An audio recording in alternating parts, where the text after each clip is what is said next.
मधुबन के बाबा,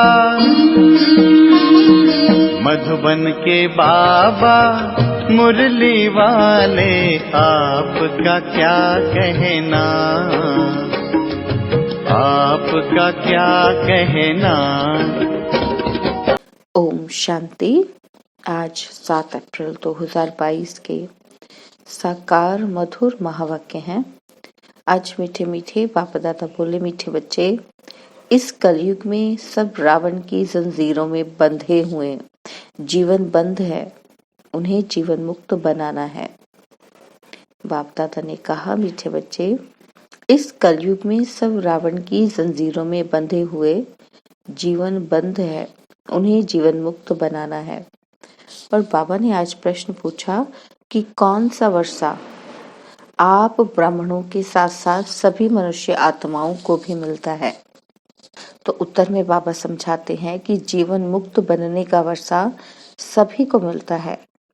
तुम ब्रह्मा की औलाद ब्राह्मण बनते हो, इसलिए तुम्हें 21 जन्मों के लिए जीवन मुक्ति का वर्षा मिलता है।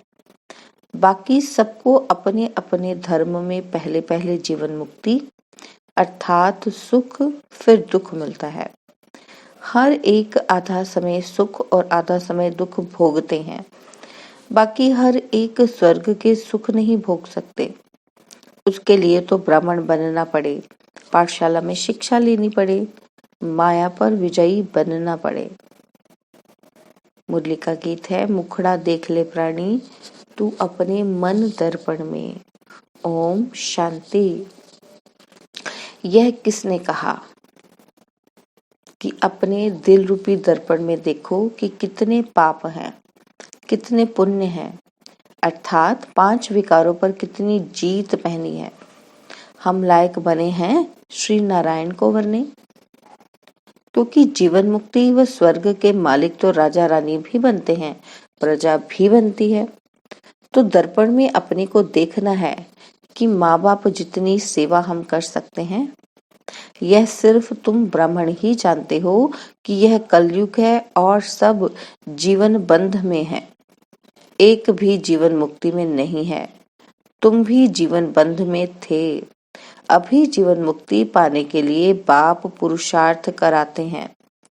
बाप ने समझाया है कि इस समय सब मनुष्य मात्र जीवन बंध में है, क्योंकि है ही कलयुग। रावण की जंजीरों में बंधे हुए हैं। कलयुग है जीवन बंद और सतयुग है जीवन मुक्त। राम राज्य में यथा राजा रानी तथा प्रजा सब जीवन मुक्त हैं। रावण राज्य में जीवन बंद है, यथा राजा रानी तथा प्रजा। इस समय सब मनुष्य मात्र जीवन बंद में है, तमो प्रधान दुखी हैं। अब सबको सतो प्रधान में जाना है। सतो प्रधान शुरू होता है सतयुग में। हर एक आत्मा को अपना अपना पार्ट बजाना है। आत्मा अपने अपने धर्म में जब आती है शांति धाम से, तो पहले पहले जीवन मुक्त है। सतयुग त्रेता में किसी को जीवन बंद नहीं कहेंगे, क्योंकि रावण राज्य ही नहीं। और कलयुग में रावण राज्य है, सारी पृथ्वी पर जीवन बंद राज्य है। आदि सनातन देवी देवता धर्म का पहला जो है वह भी जीवन बंद में है, अब जीवन मुक्त बन रहा है। जीवन मुक्ति का अर्थ यह नहीं कि सभी सतयुग त्रेता में आ जाएंगे, नहीं, रावण के दुख से छुड़ाना, उसको ही जीवन मुक्ति कहा जाता है। मनुष्य मनुष्य को मुक्ति व जीवन मुक्ति दे नहीं सकते। मुक्ति अर्थात निर्वाण धाम में सबको बाप ही ले जाते हैं। पहले सब मुक्ति में जाएंगे, फिर जीवन मुक्ति में नंबरवार धर्म अनुसार आएंगे। ऐसे नहीं कि सतयुग में नहीं आते तो जीवन मुक्त नहीं कहला सकते। पहले पहले जो भी आते हैं अपने धर्म में, वो जीवन मुक्ति में है। आत्मा को पहले सतो प्रधान बनना है, फिर सतो रजो में आना है। हर चीज नई से पुरानी होती है और पुरानी से फिर नई बनती है। इस समय साधु संत आदि सब जीवन बंध में है ही कलयुग। तो जब तक बाप न आए तब तक कलयुग है। उनको बाबा कहा जाता है, फिर महाकाल कहो या कोई भी नाम रखो, असल नाम है शिव बाबा। बाबा बाबा कहते ही रहते हैं। गॉडफादर परमपिता परमात्मा कहते हैं। बाप समझाते हैं कि मैं आकर बच्चों को मुक्ति, जीवन मुक्ति दोनों ही देता हूँ। पहले पहले जो भी आएंगे जरूर सुख में आएंगे, फिर पीछे दुख में आना है। मुक्ति के बाद जीवन मुक्ति आती है, फिर पीछे है जीवन बंध। पहले पहले जरूर सुख में आना है। बाप सभी को सुख का वर्षा देते हैं, फिर कोई का एक जन्म भी सुख का होगा। आया, थोड़ा सुख पाया और मरा। उनका ड्रामा में इतना ही पार्ट है। वृद्धि तो मनुष्य की होती ही रहती है। अब तक आते ही रहते हैं, जास्ती रहने वाले तो नहीं है ना। विनाश सामने खड़ा है। जो नए आएंगे फिर भल कलयुग में आए, परंतु आते ही दुख नहीं भोगेंगे। जरूर उनका कहाँ अच्छा ही मान होगा। मुक्ति धाम से पहले हमेशा पहले जीवन मुक्ति में जाना होता है। बाबा कहते हैं मुक्ति धाम से जब हम पहले आएंगे तो पहले जीवन मुक्ति में आएंगे। माया के बंधन से मुक्त हो पहले सुख में उतरेंगे, फिर दुख में आएंगे। इस समय सब जड़ी भूत अवस्था को पाए हुए हैं। अपना सुख और दुख का पाठ बजाए सब मुक्ति और जीवन मुक्ति धाम में आएंगे। मुक्ति है ही वाया, जाएंगे फिर आएंगे जरूर। सारी दुनिया के मनुष्य मात्र जो जिस जिस धर्म में आए हैं वह फिर ऐसे ही आएंगे। जनक को भी जीवन मुक्ति मिली ना, ऐसे नहीं कि राजाई इस समय नहीं है, वह भी पिछाड़ी में आकर ज्ञान लेंगे जरूर। जीवन मुक्ति तो तुम सबको मिलती है, परंतु नंबरवार पुरुषार्थ अनुसार। और जो सब धर्म है उनके लिए फिर कहेंगे नंबरवार पुरुषार्थ अनुसार और धर्म अनुसार। जो भी देवी देवता धर्म वाले और धर्मों में चले गए हैं वे सब निकल आएंगे। सबको वापिस आना है, पहले ब्राह्मण बनना है। यूं ब्रह्मा की औलाद तो सब हैं, परंतु ब्राह्मण सब नहीं बनेंगे। बाबा कहते जो ब्राह्मण बनते हैं उन्हों के लिए 21 जन्म जीवन मुक्त कहा जाता है। राजगद्दी पर बैठते हैं तो राजयोग सीखना पड़े, यह पाठशाला है। पाठशाला में शिक्षा लेनी पड़े। कायदे भी बहुत हैं। एक बार लक्ष्य मिल गया फिर विलायत में भी रहकर पढ़ सकते हैं। बरोबर हम शिव बाबा के बच्चे हैं। बाप से वर्षा जरूर लेना है। पत्र भी लिखते हैं, बाबा रावण का भूत सताता है। कभी काम का कभी क्रोध का हल्का नशा आ जाता है। बाप कहते हैं इन पर विजयी पानी है। यह तुम्हारी लड़ाई है ही योग बल की। तुम याद करेंगे माया तुम्हारा बुद्धि योग तोड़ देगी। तो बाबा ने समझाया है जीवन मुक्ति सबको मिलनी है। इसका मतलब यह नहीं कि सब स्वर्ग में आएंगे। सभी चाहते हैं हमको मुक्ति चाहिए। समझो जो पिछाड़ी में आते हैं पाठ बजाने, तो बाकी इतना समय मुक्ति में होंगे ना। कितनी शांति मिल जाती है। 4500 वर्ष अथवा 4500 वर्ष शांति में रहते हैं। फिर उनका पाठ ही ऐसा है। हम फिर सुख और शांति दोनों में रहते हैं। ऐसे नहीं कि मनुष्य चाहे बस हमको उन जैसी ही शांति चाहिए, वहां बैठे ही रहें। कहने से नहीं मिल सकती। अनादि ड्रामा बना हुआ है, इसमें फर्क नहीं पड़ सकता। शांति के शौकीन तो बहुत हैं। तुम्हारे सुख से भी उनको शांति ज्यादा मिलती है। तुमको फिर सुख और शांति दोनों मिलते हैं। यहाँ सुख है अल्पकाल का, शांति तो यहाँ होती नहीं। दुख धाम है ना। बाकी जंगल में जाकर बैठ जाना वह कोई शांति थोड़ी है। अगर वहाँ शांति है फिर तो वहाँ ही बैठे रहें। फिर शहर में आकर इतने फ्लैट आदि क्यों बनाते हैं। वहाँ सत्युग में तो शांति ही शांति है। भल पिछाड़ी में जो आते हैं वे समझते हैं कि यहाँ अशांति ही अशांति है। उन्हों को तो शांति है, दूसरों को अशांति में समझते हैं। यह बातें बड़ी समझने की है। जीवन मुक्ति मिलती सबको है। 21 जन्म तुम राज्य करते हो तो दूसरे देरी से आते हैं और वह ऊपर शांति में रहते हैं।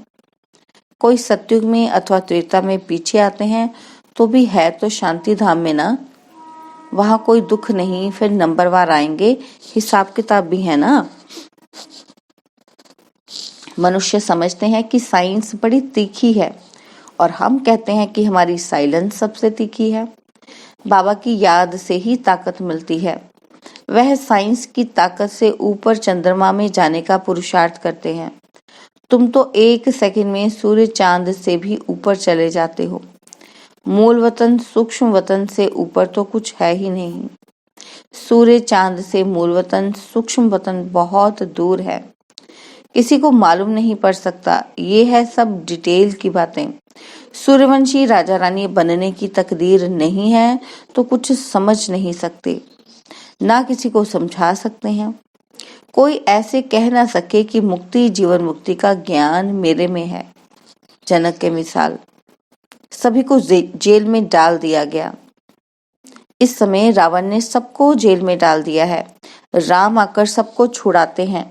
बाप द्वारा तुम निमित्त बने हो सबको रावण के चंबे से छुड़ाकर जीवन मुक्त बनाने के लिए। तुम्हारा नाम बाला है, शिव शक्ति सेना। तुम्हारा नाम इस ड्रामा में पिछाड़ी को बहुत ऊंचा होना है। जब से बाप आया है तो माताओं का मर्तबा दुनिया में भी बहुत ऊंचा है। पहले विलायत में माताओं का मर्तबा बहुत था। वहां बच्ची पैदा होती तो बहुत खुशी मनाते हैं और यहाँ बच्ची पैदा होती है तो खटिया उल्टा कर देते हैं, बर्थडे भी नहीं मनाते। वैसे कन्याओं का कन्हैया गाया हुआ है। वास्तव में तुम सब कन्याएं हो।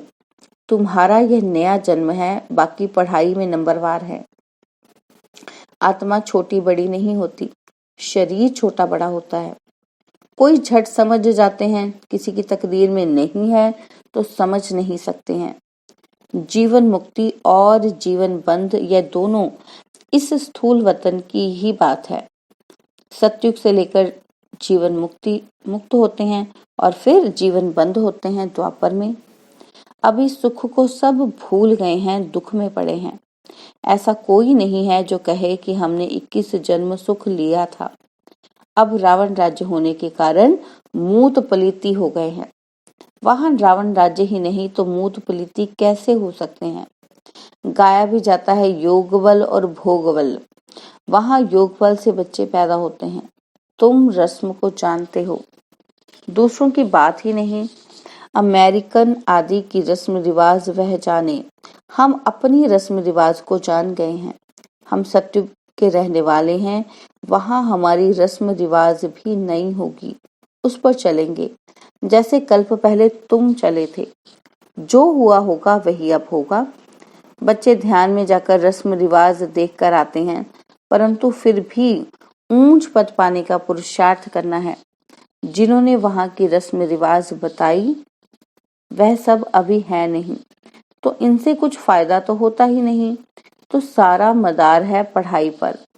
योग और ज्ञान, योग अर्थात बाप को याद करना और ज्ञान अर्थात चक्र फिराना, यह तो सहज है। बाप कहते हैं मेरे पास आना है इसलिए मुझे याद करो। मनुष्य को मरने समय कहा जाता है राम राम कहो, अर्थ कुछ भी समझते नहीं। श्री कृष्ण कहने से भी वहां पहुंच तो नहीं जाते। ले जाने वाला फिर भी बाप है। विकर्म विनाश होने बिगर तुम वापस कैसे जाएंगे। अभी सबकी क़यामत का समय है, फिर अपने अपने समय पर आएंगे। यह पॉइंट धारण करनी है, नोट करनी है। तुमको माता पिता को फॉलो करना चाहिए। मम्मा कभी किसी को तंग नहीं करती थी। कईयों की बहुत रिपोर्ट आती है कि मैनर्स नहीं है। परमपिता परमात्मा पढ़ाते हैं कितना दिमाग चाहिए। अच्छी चलन वाले पर सभी का प्यार रहेगा। कोई तो बड़ा तंग करते हैं, अपने आप को ही चमाट मारते हैं तो पद भ्रष्ट हो जाएगा। गाया भी जाता है कि हिंदू लोगों ने अपने आप को चमाट मारी है। ईश्वर जो राज्य भाग्य देता है उनको सर्वव्यापी कह दिया है। यह अपने को चमाट मारी है तब यह हाल हुआ है। शास्त्रों में दिखाया है कि भगवान कहते हैं कि मैं सर्वव्यापी हूँ, परंतु भगवान खुद कहते हैं कि मैं कोई तुम्हारे जैसा थोड़े हूँ जो अपने को चमाट मारूंगा। क्या मैं कुत्ते बिल्ली में हूँ। बाप कहते हैं तुमने मेरी ग्लानि की है। यह भी ड्रामा, फिर भी ऐसे ही होगा। अच्छा, मीठे मीठे सिकिलदे बच्चों प्रति माता पिता बाप दादा का याद प्यार और गुड मॉर्निंग। रूहानी बाप की रूहानी बच्चों को नमस्ते। हम रूहानी बच्चों की रूहानी बाप दादाजी को दिलवा जान सिकवा प्रेम से नमस्ते। ओम शांति। प्यारे बाबा, मीठे बाबा, मेरे बाबा, शुक्रिया बाबा, शुक्रिया बाबा, शुक्रिया बाबा। धारणा के लिए मुख्य सार है। पहला पॉइंट है, कोई भी उल्टी चलन नहीं चलनी है, अच्छे गुण धारण करने हैं, माता पिता को फॉलो करना है। और सेकंड पॉइंट है, योग बल से काम क्रोध के हल्के नशे को भी समाप्त करना है। निमित्त बन सबको रावण की जंजीरों से छुड़ाने की सेवा करनी है। और बाबा ने वरदान दिया, क्या, क्यों, ऐसे और वैसे के सभी प्रश्नों से पार रहने वाले सदा प्रसन्न चित्त भव। क्या, क्यों, ऐसे और वैसे के सभी प्रश्नों से पार रहने वाले सदा प्रसन्न चित्त भव।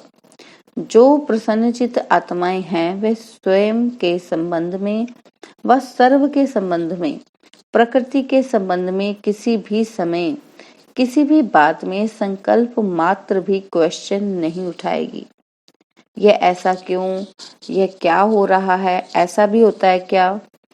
प्रसन्न चित्त आत्मा के संकल्प में हर कर्म को करते, देखते, सुनते, सोचते यही रहता है कि जो हो रहा है वह मेरे लिए अच्छा है और सदा अच्छा ही होना है।